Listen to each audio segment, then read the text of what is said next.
was going to happen. Everybody's going to bow down. They're going to give him flowers. He gets garlands. He gives garlands. He gives flowers. He gives... It was devotees. But outside, you're dealing with the rest of the world. And they're funny. And Prabhupada was funny with them. So now I'm filling up the lote at the sink, and I'm bathing him. It's like we're doing an abhishek in the middle of the bathroom in Bangkok, Thailand. I'm doing abhishek, and I'm just, Prabhupada's soap, and I'm throwing water on, splashing all over the place. He didn't care. Me, I'm like a bundle of nerves, wondering who's going to come up to me any minute now. And people are walking in and out. Of course, they're watching Prabhupada, but it didn't matter. They're pouring. So then, finish. He dries off. Help him dries off. Puts on all his fresh clothes, kopin, dhoti, kurta.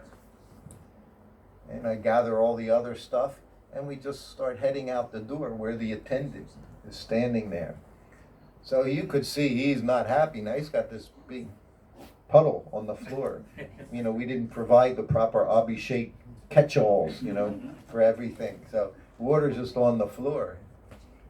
And Prabhupada kind of walks. And Prabhupada didn't even allow people to enter into his space necessarily. So he ignored. That's, one of his way. He was transcendental. So he's walking out, and the guy's yelling. So now he's looking at me because Prabhupada's head's high. So he's going, and I'm like, not my problem. Prabhupada, we just do what he wants. He's yelling at me, so we get out. I said, Prabhupada, I said he was rather upset. Prabhupada said, I needed to bathe. He said, I needed to refresh. He needed to. That was it. He said, I had to refresh. For his health. So he could go to the next place and give a class. That's all that mattered, was somehow or other, you have to be healthy, you have to eat well, you have to sleep. All these things were important. So I can do my service. Whose service was more important than Prabhupada's service? So he spent 2 hours, sometimes 2 hours a day taking a massage before lunch. An hour in the evening taking massage. An hour and a half taking a morning walk. That's a lot of hours. Because he had a body that was advanced in age, and he had a mission. And nothing was going to interfere with that. Not even a bathroom with no shower in it. I have to bathe. That's what he said, I have to. He said, I have to refresh.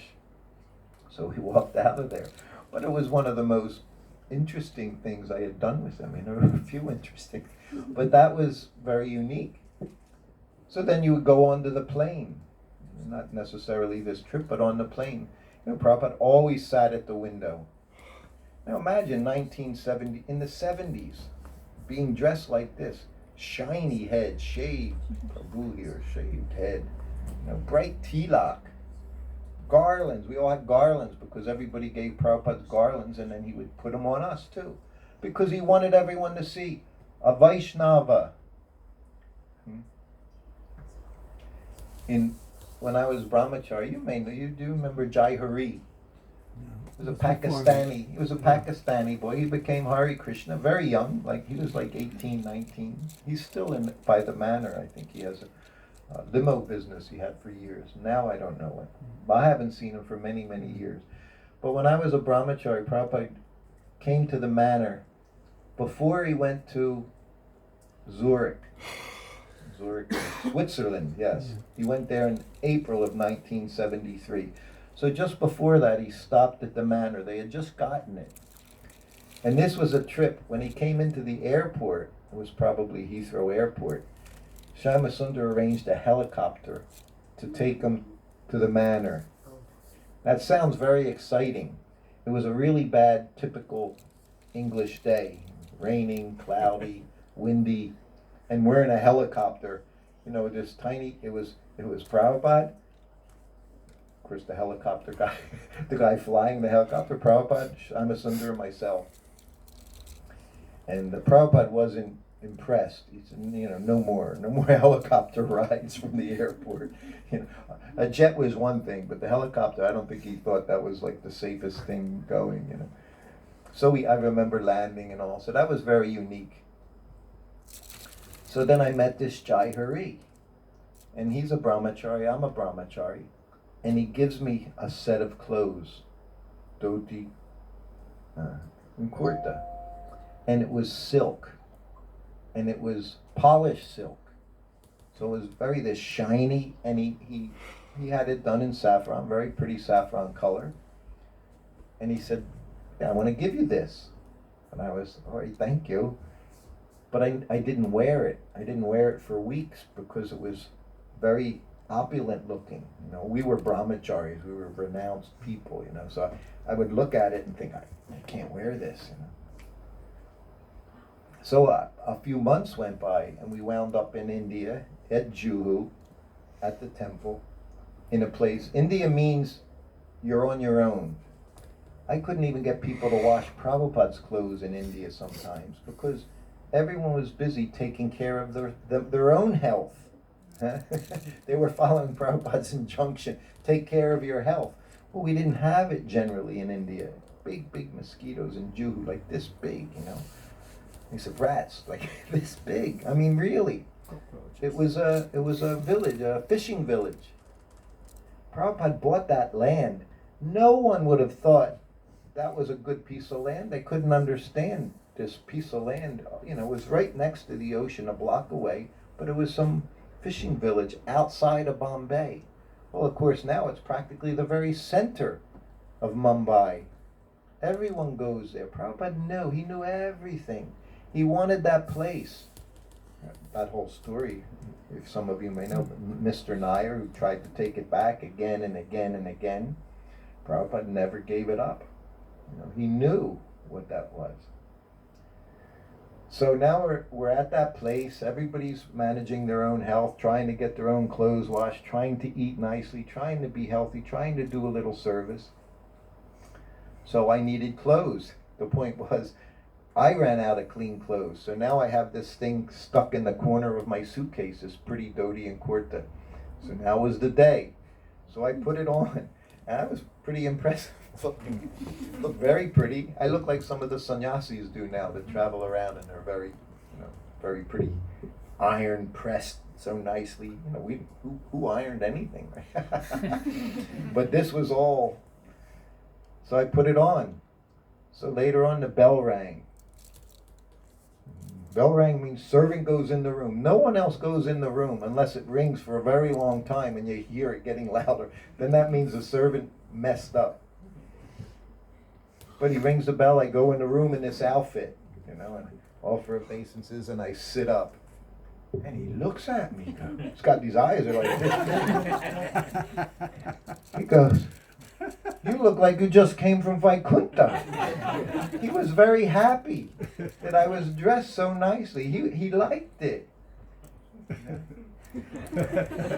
said, I come from Vaikuntha. So this is Vaikuntha outfit. Don't let anybody tell you this is nonsense clothing. Prabhupada said, Vaikuntha man. He would say, the devotees look so nice, dressed so nicely. He liked to see the ladies in their saris, dressed nicely. He also said, eat for yourself, dress for others. Dress for others, yes. Eat for yourself. He said, best way to be healthy, he said, is you cook for yourself. He told me that. He said, you cook for yourself, because he said, no matter how garbage it tastes, you'll think it's good. Because you made it. That's all. So that's the secret to good health, is the first principle in Ayurveda is you have to like what you eat. Yes. If you're not enjoying what you're eating, you're not going to digest it. Even it could be the most healthy thing there is. You know, I last year, my wife and I, we went D.C. somewhere, and some Bhakti Tirtha Swami disciples. So they made all this wonderful stuff. It was all vegan. So they made some vegan pizza or something. And me, you know, you say pizza, my antennas go up. So I thought, pizza. We both got so sick from it. I don't know what was on it. There was this non-cheese cheese, you know. I'm sorry. Anyway. There are some vegans in the house. Well, of course, they're everywhere. And I respect, but the deities, Prabhupada said there's two kinds of prasadam, opulent and sumptuous. He also said there's two kinds of prasadam, cooked and uncooked. What is cooked prasadam? Anyone? Well, cooked food. Cooked food means cooked in ghee. Anything else is uncooked. This is Vedic principles. You can be vegan, it's all fine. But this is Vedic lifestyle. He said cooked food means cooked in ghee. Uncooked, everything else. Your rice, your dal. If there's not ghee involved, it's not cooked. It's considered uncooked. So, where was I? I'm sorry, I got Pizza, off track. vegan. You got me off Yes, track. You distract. I'm very easily distracted. What was I talking about? Vegan. Your clothes, your appeared as vegan for pizza. Like two kinds of prashadam. Ah, the two kinds of prashadam. Yes, the Oh, clothes, you the go two. further. Okay. Opulent and sumptuous. Opulent, he said, means ghee and sugar. And who is that for? Krishna. Yes. He said the devotees eat very sumptuously. Prabhupada's choice of words were sumptuous themselves. You could just eat his words. They said everything he wanted them to say. You know? Opulent, sumptuous. Who comes up with, we say, what do we make, nice prasadam, good, very good. Opulent, sumptuous. Sumptuous, very tasty. He said in the temple, he said prasadam should be so tasty no one even thinks about eating outside. In India, when we had the festival, the grand opening of the Krishna Balaram Mandir, hundreds of his disciples there. He wanted everyone to come. Hundreds of his disciples. He had his GBC member. One GBC member was the head pujari, just for that week. Head pujari. Jayatirtha was head pujari. He put Jayatirtha. Bhavananda was in charge of cleaning, because he was fanatical about cleaning. You went to Mayapur, that floor, polished, it looked like a mirror, that marble floor. You could eat off the floor every day, it was so clean. He was in charge of cleaning. Another one was in charge of cooking. Another one was in charge of taking care of the devotees to see that when they arrived. He said every devotee must get milk every day. Cow's milk, he